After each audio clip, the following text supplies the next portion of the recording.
오늘 함께 읽으실 말씀은 사무엘하 15장 1절에서 12절까지 말씀입니다. 그 후에 압살롬이 자기를 위하여 병거와 말들을 준비하고 호위병 50명을 그 앞에 세우니라.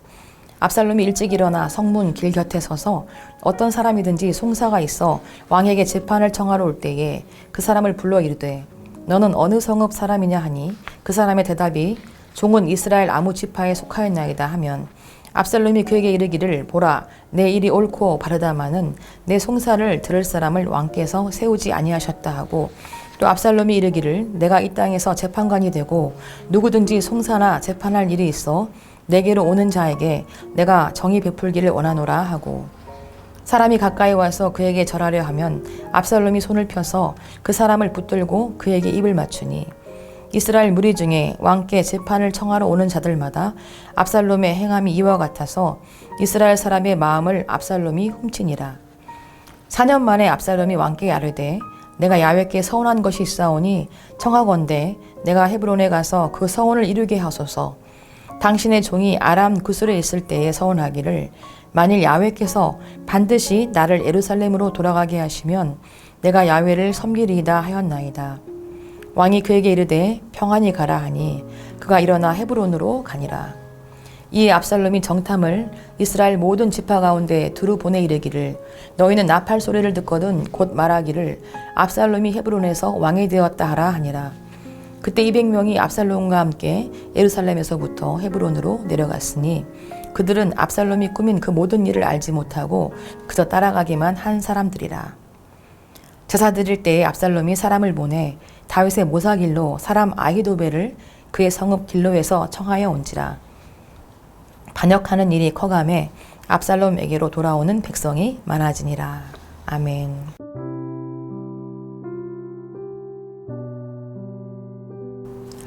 현재 우리나라는 진보와 보수의 정치적인 갈등이 심각합니다.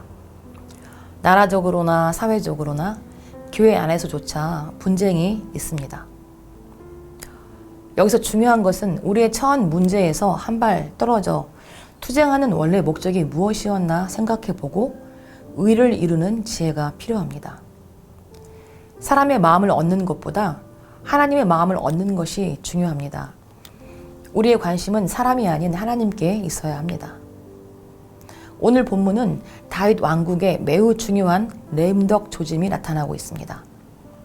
레임덕 현상이란 정권 말기에 나타나는 증상인데 절름발이 오리라는 뜻으로 임기 종료를 앞둔 대통령이나 또는 그 시기에 있는 지도력의 공백 상태를 이르는 말입니다. 유업의 꾀로 다시 돌아오게 된 압살롬은 아버지 다윗의 대면 거부로 인해서 오랫동안 반격리 상태로 있다가 부자연스럽게 아버지 다윗을 만납니다. 진실로 회개하는 모습이 없습니다. 아버지 다윗 왕을 만나게 된 압살롬은 은혜로 다시 왕대로서 거주하게 되었으니 그 누구보다 자중하고 겸손하게 있어야 했는데 그렇지 않았습니다. 서서히 본색을 드러내기 시작했고 자신의 지위를 회복한 압살롬은 반역을 도모하기 위해서 백성들의 마음을 도적질합니다. 다윗 왕과 대면한 후에 예루살렘으로 돌아온 압살롬은 약 4년 동안 은밀히 반역을 준비합니다.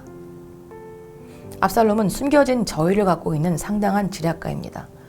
내가 정의를 지키겠다는 것이 압살롬의 명제였는데 압살롬은 다윗의 은혜 베품을 오히려 정에 치우친 약한 모습으로 비하하며 백성들의 마음을 얻어갔습니다. 사탄은 압살롬처럼 우리의 마음을 훔칩니다. 우리들을 위한 것처럼 행동하고 말하고 하나님에 대하여 악의적인 가짜 뉴스를 우리들에게 들려줍니다. 압살롬은 배은망덕했습니다.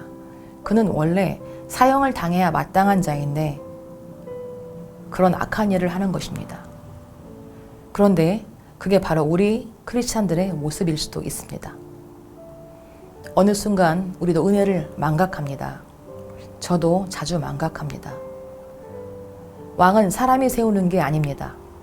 다윗이 이스라엘의 왕이 될 때 스스로 되지 않았습니다. 하나님이 정하시고 선지자를 통해서 기름 부어 세우십니다.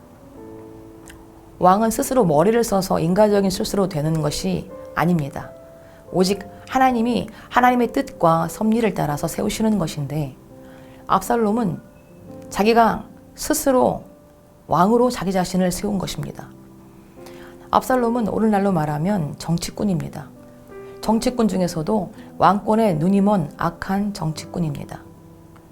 사사기 시대의 아비멜렉처럼 하나님 앞에서 사람들 앞에서 바르고 진실하게 일해서 백성들의 마음을 얻으려고 하는 것이 아니라 자신이 스스로 자격이 있다고 생각하면서 온갖 거짓과 술수로 백성들의 마음을 훔쳐서 한 자리 해보려는 정치꾼입니다. 세상적인 것을 도구로 교묘하게 사람들을 매수해서 백성들의 마음을 훔치려는 정치꾼은 잘 될 수가 없습니다. 처음에는 잘 되는 것 같고 사람들이 모여드는 것 같을지라도 나중은 결국 실패하고 자멸하게 됩니다. 다윗은 압살롬을 돌아오게 할 때 아버지의 부정으로 임함으로 하나님의 공의를 흐트러 버렸습니다. 정은 좋은 것이지만 정에 치우치면 사리분별을 잃게 됩니다.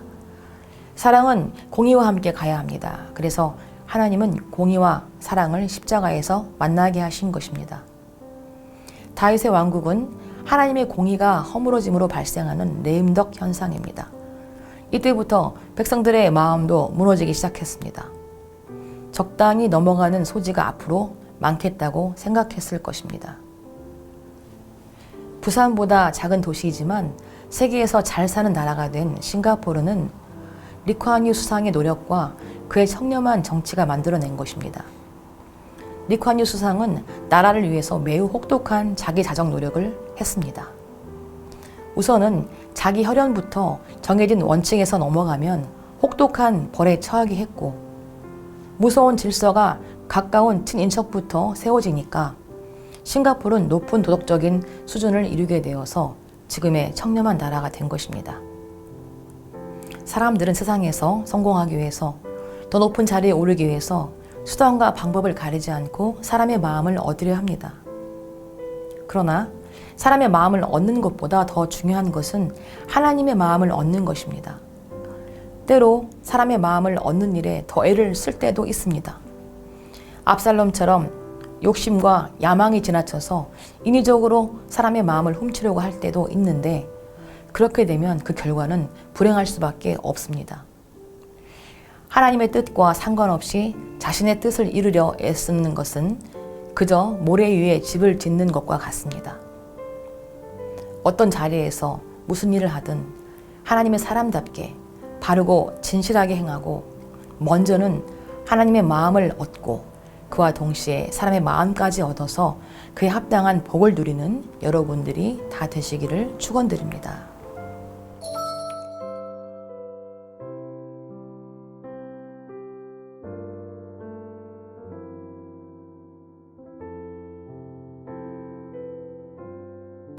기도하겠습니다. 우리의 삶이 오직 주님의 뜻 위에서 온전히 세워질 수 있도록 인도하여 주옵소서. 예수님의 이름으로 기도드립니다. 아멘.